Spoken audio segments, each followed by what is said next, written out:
hello, and this is Hello Chaos, a podcast for founders really in the thick of it. The messy middle is what we like to call it. All the questions, the pressure, the chaos no one really puts on LinkedIn. So there's no fairy tales here, just the real work of what it takes to start and build a business. Today we have on our show Ryan Schwartz. He is a personal injury attorney, providing representation for anyone who has been injured at the fault of someone else's negligence. And he's calling out of Atlanta, Georgia, our neighbors. Welcome to the show, Ryan. Thanks for having me. Glad to be here. Appreciate you coming on. So tell us about what inspired you to go out on your own, hang your own shingle, as they say, to start your own company. Well, years ago when I got out of college, I worked for other companies and I worked for consulting companies before I went to law school. And when I went to law school, I ultimately wanted to do something where I was helping people. And I really disliked working for other people and being on their schedules and being at their command. That did not sit well with my personality. I think that's a lot of founders' themes that we hear of like, oh, I don't know what kind of work.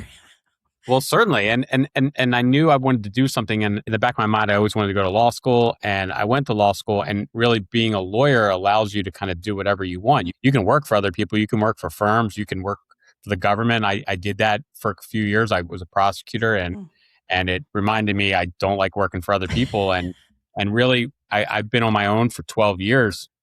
I've had my own firm, and it's great because it allows me that flexibility to kind of think outside the box and do my own thing, which I thrive at, and I found that works best for my personality.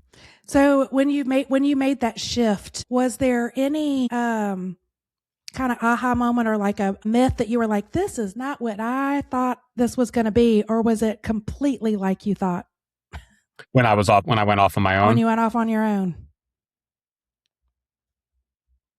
There's numerous things that I never thought I'd have to deal with. I just didn't think about, whether it being promoting myself, connecting with the right people, finding the right avenues, making sure that people don't take advantage of you, whether there's all kinds of marketing schemes out there that I get called and emailed on a daily basis. I had no idea about any of that. Doing taxes, collecting money, dealing with different issues that I never thought about. But I know. I was like, it's all part of it. And it's interesting, I have this company, which is a media company, Orange Whip and Hello Chaos, but I have a marketing agency. But as a founder, I was so frustrated. I felt so alone that I was like, I need to this was my way of connecting and kind of build a more connected ecosystem, because there were so many people that sat kind of outside of that bubble. But yeah, that was kind of a shock for me too, when 2013, because I came from big agencies working with big brands and corporations, kind of that enterprise level. And I didn't realize, I knew, like, we know our stuff, but it was oh gosh, I got to build the pipeline in, and I got to deal with all the operations and the crap in the back end, the IT, right, taxes, bookkeeping, how to structure. I'm like, that was and then going into the industry, I didn't recognize or realize how much snake oil marketing salespeople or marketing agencies there are that really disrupt and hurt. Because I came from traditional agencies and really smart level, marketing was revered and respected. And then you come into like the small business kind of sphere, and it is junk salesman. Well, I look at it like for me, when I get frustrated or annoyed or just tired of dealing with these things, I always think about it could be worse. I could be a W-2 employee. I could be working for someone. Yeah. And taking orders. You control your freedom. I control my freedom. And that to me is way more valuable on so many different levels than getting to an office at 9 a.m., having to deal with this boss and this issue and performance review and meeting and, working late. Like none of that worked well with me. None of it makes sense to me. When I hear people who do that and who could do what I do, I always shake my head or I roll my eyes. I'm thinking like, you don't have to do this. Right. People sometimes, if you're paid a lot of money and you have these benefits, they don't want to walk away from that. Right. And the security. Yeah. And sometimes it's a false security, right? I mean, it's absolutely. I mean, I don't care whether you're a lawyer, you work for a law firm, or you work for a big company, or you work for an organization. You are you are disposable. Right. You are expendable. They can get rid of you and you're not their problem and you need to figure out what's next. And I no longer I haven't had to worry about that for over 12 years. Yeah. And I love that. So what inspired you or what motivated you to go into the personal injury side? Certainly. Well, I started off because I was a prosecutor and I started off doing criminal like a lot of people because it's an easy way to kind of start your own firm. That's kind of like it's a lower level of law. You're not working at some corporation, Right. and you're not doing like mergers and acquisitions. And doing that, you really learn when you're defending people, whether it's a traffic ticket or DUI or misdemeanor or felony, whatever it is, you really see the other side of the world. And you become a judge of character of people and you learn how to understand people, and you're in the business of helping people and you're in the business of understanding people. Yeah. And when you learn that and over again, and you kind of realize this is what it takes and you enjoy helping people, well, people will reach out to you. Hey, I was in a car accident also, or my friend was in a car accident. And then you take those cases and you slowly build that up and then you kind of learn what you're doing. You make mistakes. And I went many years without taking a car accident case, even though I was getting referred those. I was just sending them out to someone else. And at some point it starts picking up and you realize, well, you can't do high level injury work and criminal without help. And so then I started getting a paralegal and my injury practice started growing and growing and growing. And I started backing out of criminal. And then I added a second paralegal. And now I'm pretty much, I would say 95% personal injury. And it allows me to help people. And I don't have to deal with 98% of we'll use the word mishigas, the problems that one has to deal with when you work for someone and or when you run around these courthouses doing criminal. It allows me immense flexibility, much more so than when I was just doing criminal. So that's kind of, how it evolved. Interesting. So what's the most rewarding part? Well, I love thinking outside the box and helping people. The core of what I do is I help people for a living. I'm in a position to help and I take that responsibility really seriously. And so I'm really proud that I built my own firm. That's rewarding to me, and that I can provide for my family and pay my bills and do what I need to do. And at the same time, also help people. And I think that's very rewarding. I'm not, making money and by working for a corporation or because, solved a problem for their client where I'm not getting any credit. I'm getting the credit and my team's getting the credit. And I love that. I love that people say, thank you so much. You really helped me. This really helped. I got better. I love that. And you said you've expanded your team. How have you, we always say founders, we have a hard time delegating. What was was it just because you were overwhelmed or you're like, how do I multiply me? What was the art of you being able to delegate efficiently? Well, that is an ongoing thing with me where I'm still learning. And for years when I just did criminal, if you're doing just criminal, and I don't care what anyone says, and you'll get 9 out of 10 people that disagree with me, you don't need help. You can do all your own filings electronically. You show up to court. They are hiring you. They're not hiring your team to go to court. They're hiring you. So you should be able to handle those things. When you do injury work, there's a lot of moving parts. You have to deal with the insurance company. You have to put medical providers on notice. You have to put health insurance on notice. You have to help make appointments with doctors. And I couldn't do all that. And what happened was I started building my caseload. And it grew very gradually and then rapidly where I just couldn't function. I couldn't do basic things that I can do. And someone said, you are not going to grow unless you have help. And that's when I took the plunge and I was very nervous about it. I brought in someone, I worked with them for a while and I realized that they weren't actually the right person to take me to the future. Yeah. And I got someone else. And then that person was the right person. And then they recommended someone else who was leaving a firm. And I thought, well, these people are good for what I need and they're going to help me grow my practice. And that is a skill set, delegating responsibilities. Yeah. But the good thing is I know how to do all those responsibilities. So if they're out sick for the day or something happened and they tell me, hey, can you do A, B, and C? I know how to do those things because I've done them. Right. And so it's something if you get people that you trust and know and you treat them well and they know what they're doing, then I think that that's a winning combination. And I think it's most important you treat people the way you'd want to be treated, whether it's your people that work for you or the clients, because that's kind of the secret sauce. And I learned that, when I was in high school and college and I had these different jobs, no one was giving just giving me a safety net. I was a waiter. I worked in a food store. I did a bunch of lower level stuff where I learned it's customer service. It's not, That's right. If you treat people, you're arrogant and you treat people like you're the know-it-all, or you're this, you're showing them this image that's not really you, that people will see that. Right. And I think treating people well and doing right by people, that goes a long way. And I learned those skills when I was younger. A lot of lawyers who do this type of work, they don't have that skill. They just don't realize they don't have that skill. Right. I do.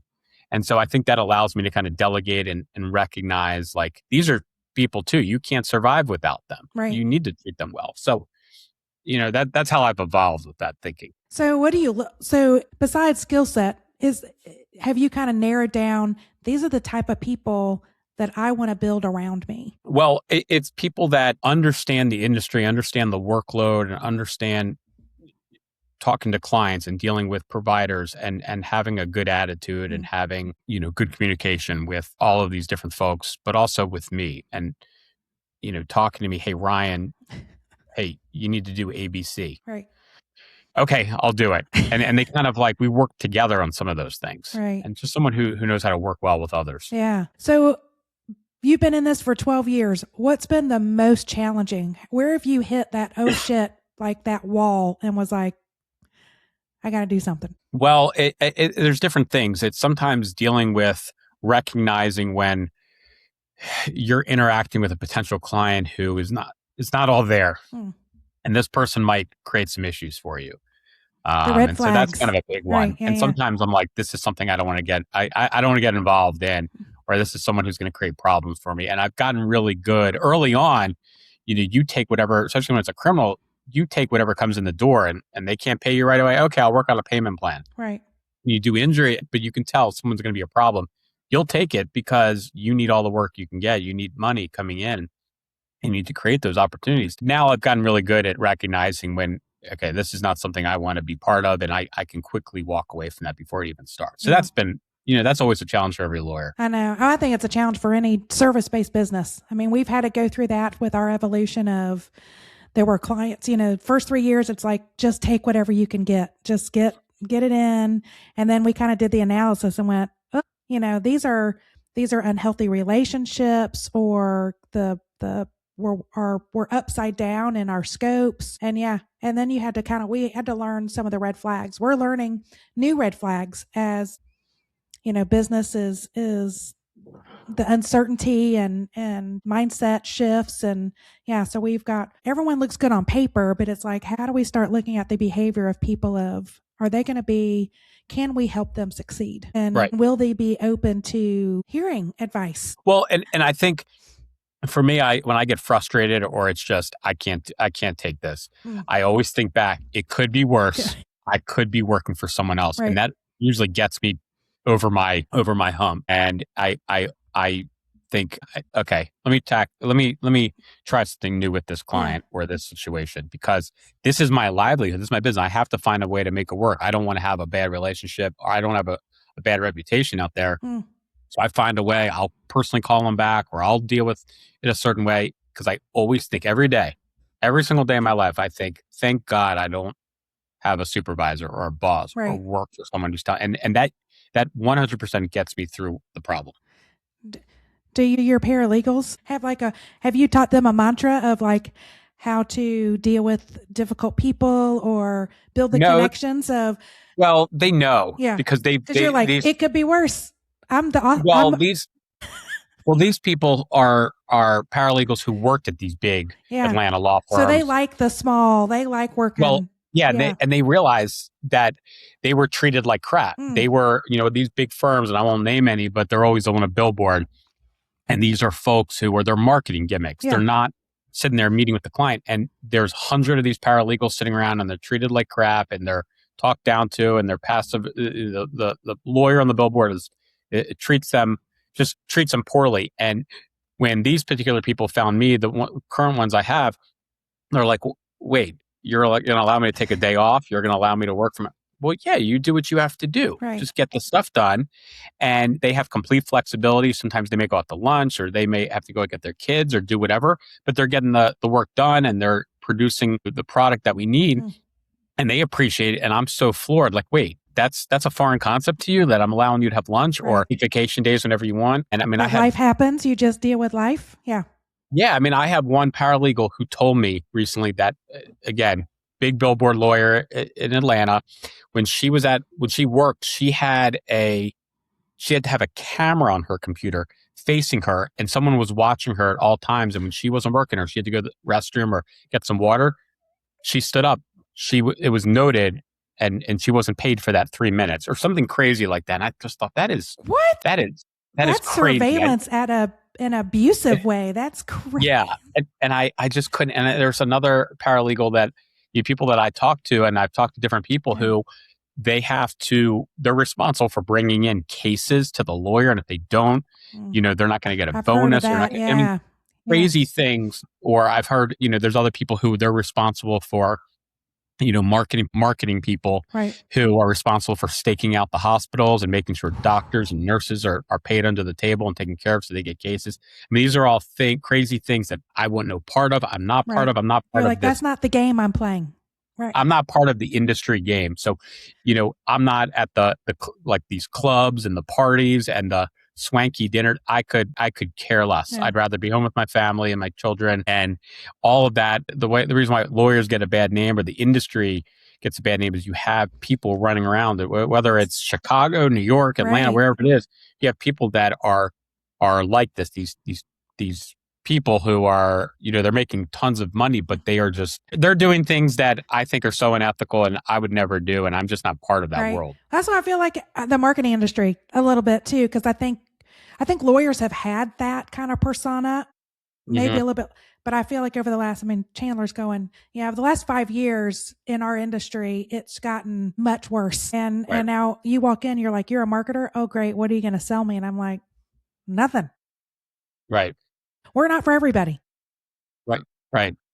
So, and with that being said, like, I'm surprised that the consumer, I feel like as we see that through that lens, that would be a turnoff from, like, I don't know, I would go that route to hire somebody like that. Like, I would seek out somebody like you. Is that not happening? Or?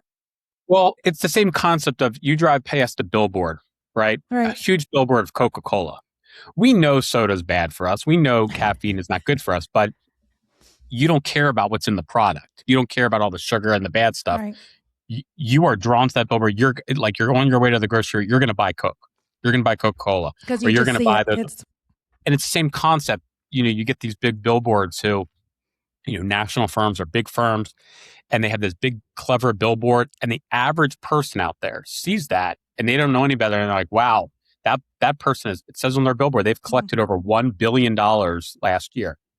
Well, that's a misleading statement because they didn't really collect $1 billion. They might have been part of a team that was on, multiple cases where there's 10 lawyers and they were part of that. Right. But you're seeing something in the average person. And I'm not talking about maybe an intelligent person or someone who's savvy. The average everyday Joe Schmo sees that billboard, doesn't know anything. They call that, law firm. If the injury case, they'll never meet with the lawyer. They're dealing just with the paralegal solely. And then that lawyer's taking their pre-suit 40%, which is not right. That should be usually a third. And then the person leaves. Okay, well, I got my $8,000. When their case may have been worth a lot more. Maybe they should be getting 20, 30,000, not $8. But the average person doesn't. They're like, I got something out of it. Yeah, and we all fall victim. That's how there's good marketing because, me included, I will sometimes. I drink a soda or I drink, the McDonald's hamburger because it looked good on the billboard. You're thinking, it's consistency. Good marketing. It's like, where can I go? Right. Yeah. Right. But what a lot of these big people are doing, these billboard lawyers, what most people don't understand is they're not even paying for those billboards. Again, they're being funded by doctors, marketing firms, different people, different organizations are actually paying for that billboard. the lawyer, there's a whole underground system where they're paying the emergency room doctor to send them the cases, which is a bar violation, or they're using different channels to have someone pay for their cars, their billboards, all of their parties that they're throwing. And it's a whole underground game. And I think that's despicable, because when you have a law degree, you're given a license to help people, to practice law. And I take that very seriously. And with all the responsibilities with my practice and in my personal life, I don't want to play that dirty game. And I choose, I don't do billboards. I have different, I have a company that does some videos for me on Instagram and different social media outlets. And a lot of times they include me, but I'm not doing anything. I don't court people. I don't pay people. You're like, I'm not playing that game. I don't play that game. I'm not doing an 888 jingle. Nope.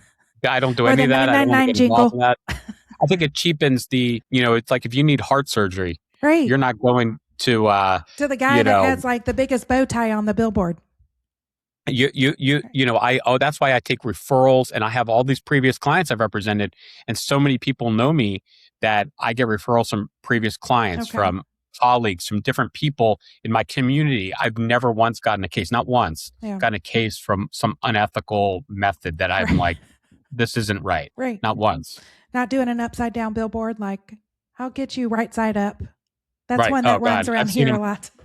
I've seen them all. And listen, those people have tons of money. I mean, great for them. Yeah. But they also probably have a lot of things weighing on their conscience that I don't have to worry about.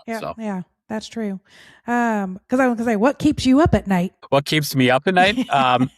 Making sure that my wife, my daughters are taken care of, and that I can provide from them, and that I'm doing right by my family, and that I'm making sure that my paralegals are paid, things like that. The things that are the right things to worry about. Right. So you seem to be like a very disciplined person of, having kind of the mantra in your head of like, it could be worse.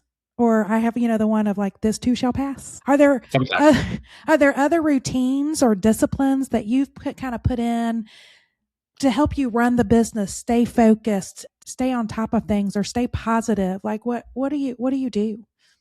Well, we have like a lot of lawyers, we have a case management system. So when like a new case comes in, we kind of have a routine where, we bring in the case, and I'll do intake, and then my paralegal will get a letter of representation out to the insurance company. So it's like it's a well-oiled machine. Like they know what they need to do. And with the business, that kind of, it's almost like self-running. Like I don't have to worry that they're going to get a letter of representation out. Like they know what to do. Right. Okay. I mean, in my personal life, I enjoy things that kind of help me through my life are the things that I've enjoyed since I was younger, and I've never changed that. And I kind of a creature of that routine. I swim multiple times a week. Music is an immensely important part of my life. I listen to music. I go to concerts. Spending time with my family. I love history, and I love reading about history, and I love watching documentaries about history, and I love understanding and analyzing people that came before me and historical events, and just I'm fueled by that. I can't get enough of it. Lessons learned, right? Yeah. What's that? Lessons learned. You got to. I get way more out of listening to music and reading a biography than I ever would sitting watching a Saturday morning college football game. Like I would literally rather be at a farmer's market. Or just interacting with people, and kind of people like me at a farmer's market. Other people, they're selling a business, they're selling a product, and I love meeting different people and seeing their point of view, kind of understanding their story. Yeah. So I love that. Who's your biggest cheerleader? Oh boy, I guess.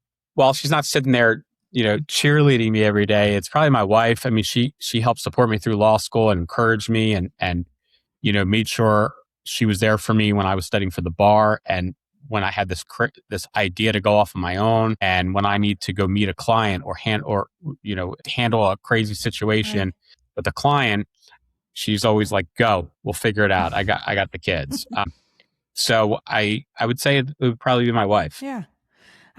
Is there, when you started your business, we talked about kind of the entrepreneurial ecosystem. Were there resources or that you reached out to? Or there, did you have advisors, mentors of like, hey, Ryan, this is what you need to do to set your business up, or these are the places you need to go to help? Or did you kind of go, like we hear from a lot of people, I'm going to wing it? it was a lot of winging. It was a lot. There was no one person. There wasn't even like 5 people that kind of like had my back. It was, I, I, I wanted to go off my own. I had to go off my own. And I remember reaching out to a couple other prosecutors who I knew, who I'd worked with, who'd done that. Hey, what bank did you use for your trust account? Oh, I use this bank. Do I need to, what do I need to have my website? Like just basic stuff. And it just slowly started building. And I would, reach out to different lawyers. Hey, I'm starting my own thing. If you have any cases you don't work or overflow work, please send it my way. And I remember one of my first things was a fellow lawyer who was my age, who had been doing it probably 3-4 years longer than I had. He's like, hey, do you want to drive out to Milledgeville, Georgia? Which is, I know exactly where that is. You know where that is. And he said, I need you to go meet with this client and just interview them and find out what's going on. They were arrested. I said, that's all I need to do? And he said, yeah. And I'm going to pay you X amount. I'm thinking, wow, that is a lot of money. Right. What time do you need me leaving? And I took a notepad and did what I had to do. And then he sent me the money. And that was my first case. And then that person who I met told his mom. And then his mom's like, my sister actually got a traffic ticket. Can you help me with this traffic ticket? Sure. And it was like, there were like these little spider webs that developed everywhere where, people would tell other people and tell other people and tell other people. Or I would speak at different like fraternity sorority events at Georgia about, I have like a DUI presentation or about what to do if you got stopped by police. And then, it helped me kind of practice speaking. You run into a lawyer at a courthouse. Hey, how did you do this? And one of the best pieces of advice is from a really big criminal defense lawyer in Atlanta. He said, just give out your business card to everyone you interact with, whether it's the gas station attendant, a waitress, someone that helps you in a clothing store. And believe it or not, like I don't do that as much as I should, but I've done it a lot. And you'd be surprised the calls you get. And I get calls from people. The spider web goes so far down the line on so many different tangents that, there's people that are like, hey, my brother used someone named Ryan Schwartz. He was such a good guy. You need to call him. And from that, I've gotten big injury cases. And like, I knew someone who, and once parked at a Braves game. I parked in a parking lot. And I remember the guy who was the attendant at the lot, I gave him my card. And a week later, I get a call from one of his employees who was in a head-on collision. Car accident. I mean, these are like the crazy stories. I mean, I've represented CEOs. I've represented garbage collectors. I've represented professional athletes, professional actors. I've represented people in my neighborhood. I've represented, you name it. I've represented them. And then, there's different social media groups. My wife will post about me. My mother-in-law tells people when she goes to volunteer at the senior center about me. I had a story once where recently, my mother-in-law said, hey, do you know so-and-so? And I said, yeah, how do you know them? And this person was a prosecutor, like well-known prosecutor. I'm like, how do you know? Well, they sometimes volunteer at the center. And the prosecutor who I've been before so many times in one of our local cities who does traffic tickets said something nice about me to a fellow lawyer. And that lawyer sent me 2 cases. Like weird conversations will turn into someone thinking something nice about me and sending me a case. And I think it goes back to, you treat people the way you'd want to be treated. Be kind to everyone, try to be nice, be friendly, build be courteous. Your personal brand. Yeah. And that is my brand. That's what I'm selling. I'm selling you someone who's genuine. I'm not selling you this crazy, obnoxious image because it's not me. That's not me, who I am. Right. If you hit rewind, would you do anything differently? Maybe I'd go into marketing. There's always things I would do differently. If I had to go back, hindsight is 2020, right? But maybe I wouldn't have. I worked in some consulting firms out of college because I thought that was a good thing for me. Maybe I wouldn't have done that. Maybe I would have done another internship at a personal injury firm in law school. I had opportunities, but out of college, I created opportunities for myself to potentially move out to Los Angeles and do some marketing or do something where I thought where all the action was, which was the entertainment industry. Maybe I would have pursued that more if I could have. I don't know. I'm glad I didn't now because I'm not. I see what a phony world that is. Yeah. And that wasn't me. So yeah, that would have been. You would have been like, I'm out of here. Right.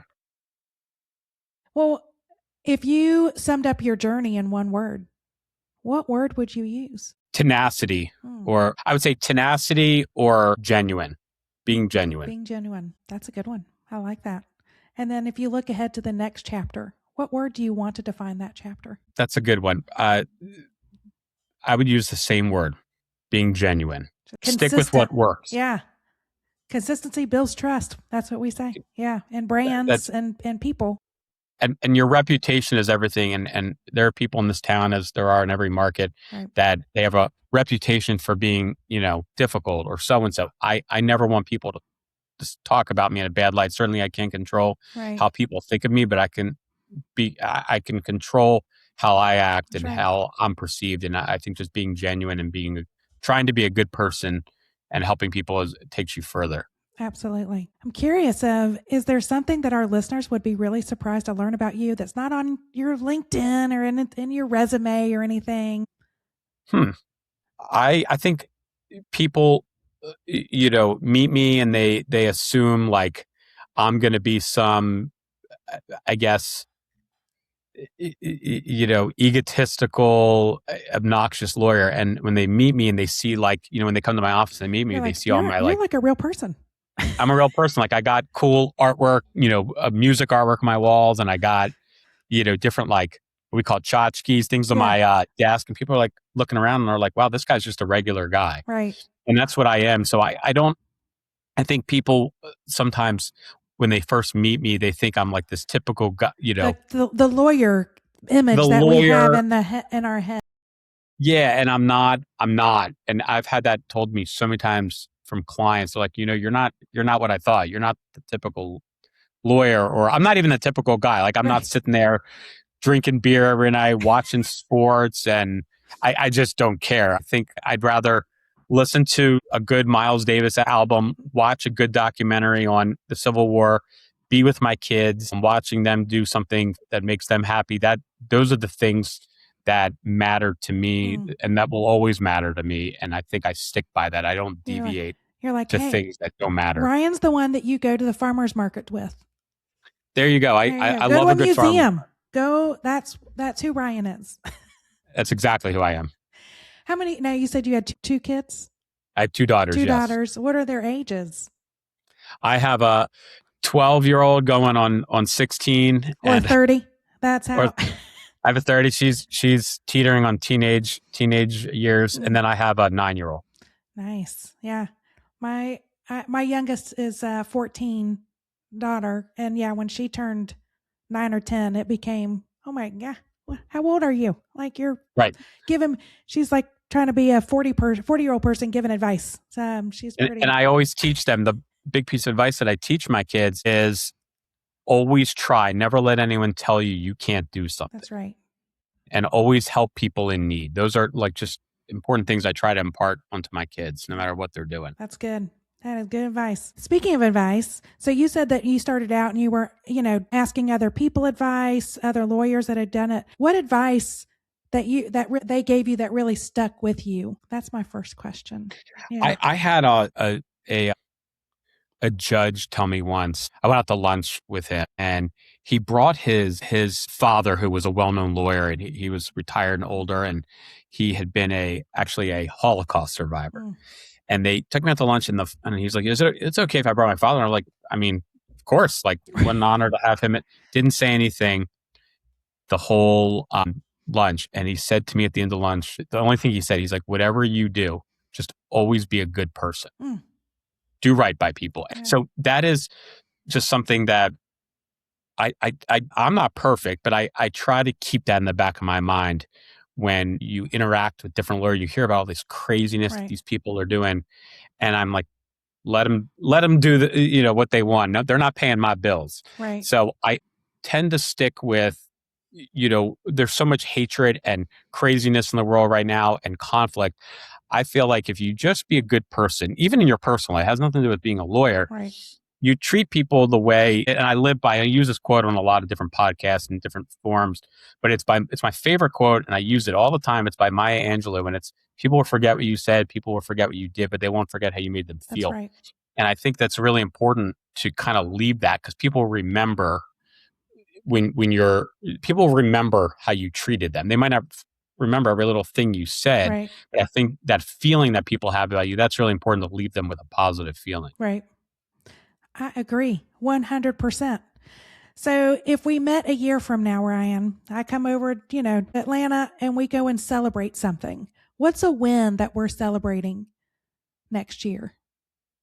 That I just kept doing good work, and that I was able to help more people, and that my my reputation preceded me. And my goal is not to grow this to 10 more paralegals and, have 10 billboards all of a sudden. It's just to keep doing work and having people look at me in a good light and think of me in that way in their time of need.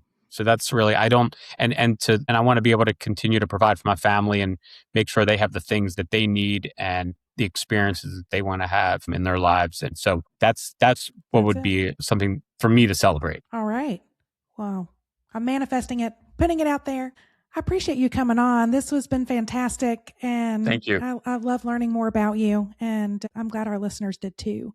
But before we go, where can people get a hold of you to connect with you, learn more about you? Well, my website is schwartztriallaw.com. I'm on Instagram. My business page is the handle Schwartz Trial Law. And my direct phone number, it comes directly to me at 678-4-CALL. Perfect. Love it. And that's a wrap on today's chaos. But the work doesn't stop here. If this episode felt familiar and fun, you're not alone. Subscribe, share, and leave us a review. Go subscribe to our YouTube channel. It really does help founders find their way through a lot of the noise, a lot of the clutter out there, getting the real stories across the spectrum.